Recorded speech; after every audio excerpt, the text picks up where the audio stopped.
passion. Alors je voudrais commencer déjà par vous remercier infiniment pour l'enthousiasme que vous avez manifesté par rapport à ce nouveau concept et toutes les passions dont vous m'avez fait part dans les commentaires de l'épisode 1 en me disant souvent voilà ma passion pour l'épisode 2. Sachez que déjà dans la vidéo précédente, quand j'ai proposé cette idée, j'ai déjà recueilli énormément de passions. J'en ai fait toute une liste dans l'ordre aléatoire des commentaires. Donc je vais essayer de toutes les faire, mais s'il vous plaît soyez patients. Je peux difficilement en faire plus que 5-6 par vidéo, donc ça va prendre du temps, mais je ne vous oublie pas. Alors, on va commencer aujourd'hui avec la photographie. Donc sachez que la première photo qui a été prise dans le monde, elle a été réalisée par un certain Niepce, Niepce, avec un procédé vraiment tout pourri à l'ancienne, où il fallait attendre des heures avant que la photo se dévoile, et c'était vraiment tout flou, c'était très approximatif, mais c'était déjà une révolution. Et ce concept a été ensuite amélioré par Daguerre, qui inventa le développement des photos avec le procédé du daguerréotype. Le mec n'est pas narcissique, qui consistait donc à incruster une image sur une pièce métallique. Et ce procédé a vu le jour en 1835.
Ça c'est une chose, mais aussi beaucoup parce que les réflexes, les appareils photo, les vrais de vrais, et ben ça permet d'avoir un rendu des couleurs qui va être le plus fidèle à la réalité.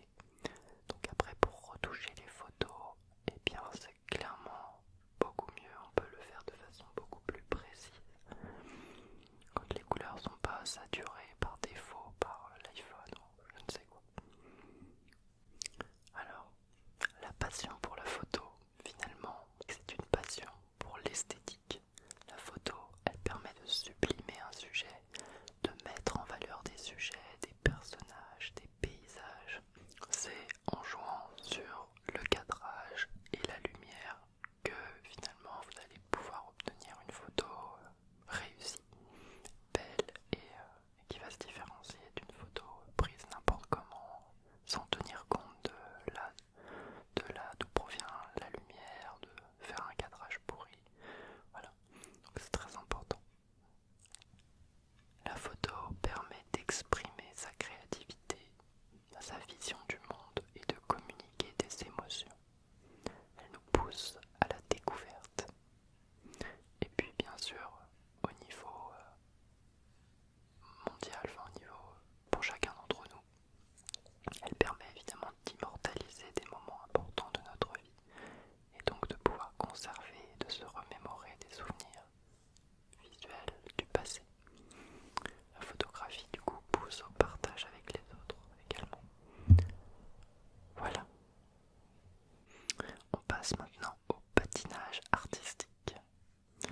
Alors c'est un sport qui est particulièrement populaire en Amérique du Nord, en Europe et en Asie, particulièrement au Japon. La Russie a aussi beaucoup de patineuses. D'après Médiamétrie, c'est le seul sport à être davantage regardé par les femmes que par les hommes. Bon. Dans les années 1200, les premiers patins à glace sont constitués d'os de bœuf ou d'autres animaux en lames mincies et polies. En fait, ils travaillaient des os pour faire des lames. Ils sont utilisés à l'époque comme moyen de locomotion pour aller d'un village à l'autre. Ce sport a subi une première révolution en 1850 grâce à Edward Bushnell qui invente les premiers patins à lame d'acier. Donc des siècles plus tard. Et à nouveau 10 ans plus tard, Jackson Haynes, un maître de ballet américain, intègre des éléments de danse classique dans ce sport. Et c'est alors que l'aristocratie fut conquise par le patinage. En 1892, fondation de l'Union internationale de patinage UIP, également appelée ISU, International Skating Union. Création donc des règles du sport, et c'est aussi la date à laquelle, 1892, Paris se dote d'une patinoire artificielle appelée le pôle Nord. Sous la pression des Scandinaves, Pierre Coubertin accepte l'ajout du patinage artistique dans les disciplines olympiques. C'est ainsi que les premières épreuves se déroulent en 1908 à Londres. Parmi les figures artistiques du patinage, nous avons des sauts, des pirouettes, des pas, des retournements, des attitudes et mouvements de transition, des portées ou levées et des spirales. Beaucoup de mouvements. Le jury use de sa pure subjectivité en deux parties. Une note artistique de 50 points qui prend en compte la chorégraphie, son exécution, l'interprétation et la qualité du patinage. Et une note technique de 50 points également qui tient compte de la qualité, de la complexité des figures tentées. Tout est dans le détail. Avant de fouler la glace, les patineurs sont scrutés, ziotés en fonction de la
français puis suisse cherchaient à développer les systèmes existants et à les miniaturiser. C'est là, au creux de l'Europe du Moyen-Âge, que l'histoire de l'horlogerie devient, à proprement parler, l'histoire des montres. Ce n'est qu'à partir de 1492 qu'apparaît la montre mécanique en France, Allemagne et Italie. Et c'est aussi à cette époque que l'horlogerie européenne se déplace progressivement du côté de la Suisse et de l'Angleterre. Plus tard, l'horlogerie du XIXe siècle tend vers la mécanisation. Fin des années 1970, c'est la date d'invention de la montre électronique. Donc très récent ça aussi. En passant de l'histoire des horloges à l'histoire des montres, la quête humaine du temps a toujours conservé sa particularité artisanale. La conception des mécanismes se fait à la main, dans des ateliers par des spécialistes. Or, au XXe siècle, pour la première fois, cette conception de l'horlogerie comme artisanat est remise en cause lorsque l'industrie japonaise présente un premier modèle de montre à quartz fabriqué à la chaîne par des machines.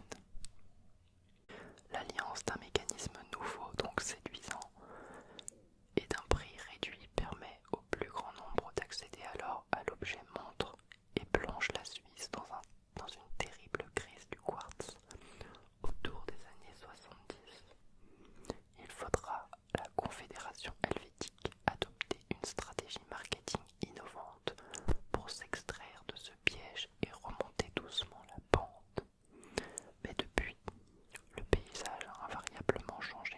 Les mécanismes sont toujours plus petits, plus performants. Aujourd'hui, le monde des garde-temps fait osciller ses aiguilles entre deux pans du même cadran. D'un côté, des objets qui cherchent à intégrer des technologies les plus récentes, comme les montres connectées par exemple, et de l'autre, des mécanismes encore produits à la main, avec le goût de l'artisanat, pour un public évidemment qui goûte le luxe et l'exception. Alors pourquoi les montres coûtent-elles si cher? C'est vrai, les montres ça coûte une blinde. Pourquoi? Eh bien, déjà leur valeur elle se mesure à la notoriété de la marque euh, qui facture en fait dans le prix de vente, notamment par exemple la recherche et le développement. Eh bien c'est facturé. Le salaire des ouvriers aguerris qui travaillent à les concevoir, ces montres. Les dirigeants des sociétés évidemment, hein, qui sont très très bien payés. Donc nous imaginons aussi que les matières premières, ça coûte cher et que il faut bien faire vivre tout le monde, quoi.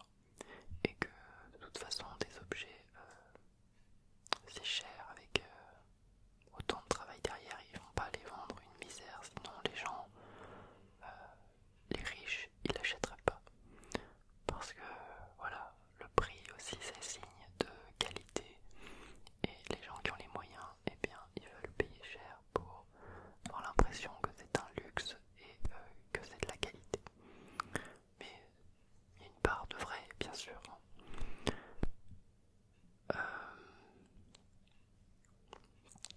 En plus de ça, la précision de la montre, c'est un critère très important.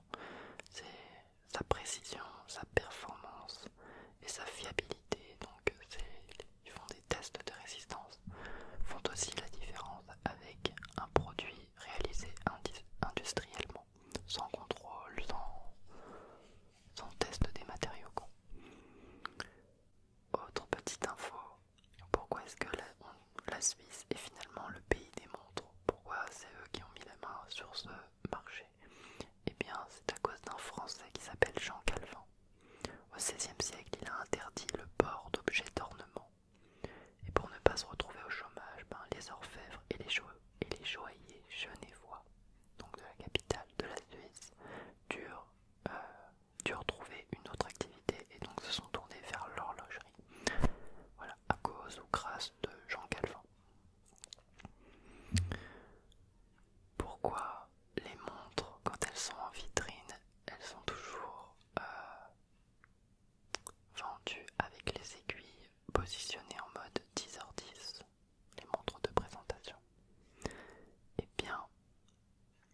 parce que ça correspond à ce qu'on appelle l'heure de référence universelle, le point zéro du méridien de Greenwich. Et également parce que les aiguilles en forme de V, placées en forme de V pour faire 10h10, eh bien ça a une connotation particulièrement positive qui rappelle celui du mot victoire. Étonnant, mais véridique. Voilà pour l'horlogerie. On va passer au ping-pong, qu'on appelle le tennis de table. Le terme ping-pong est utilisé pour désigner le jeu de loisir, alors que tennis de table est utilisé pour désigner la pratique sportive. Un pratiquant de ce sport, y compris en compétition, s'appelle un pongiste.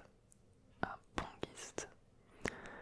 Le tennis de table trouve ses origines dans l'Angleterre à la fin du XIXe siècle. L'histoire la plus répandue sur la création du tennis de table est qu'au cours d'un dîner, des notables de la société victorienne discutant de tennis ont voulu montrer quelques schémas de jeu sur la table.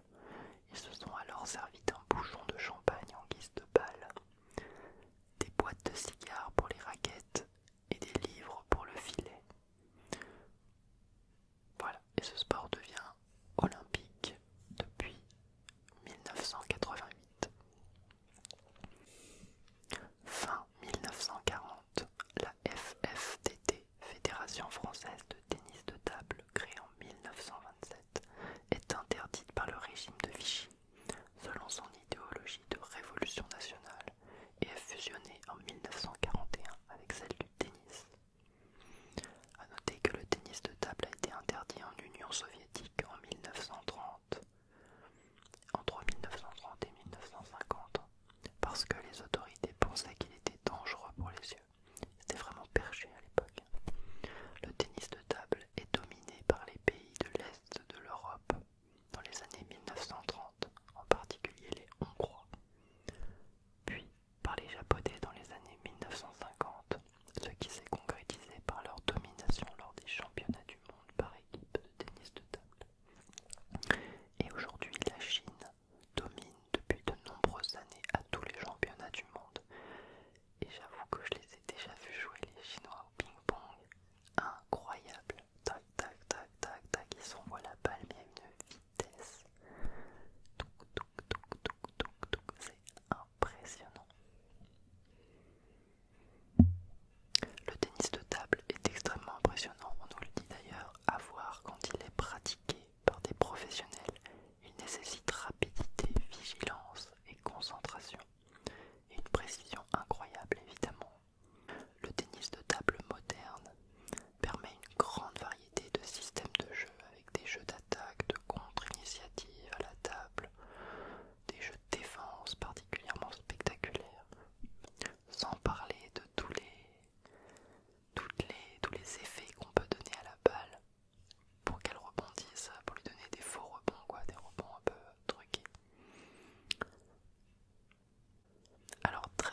site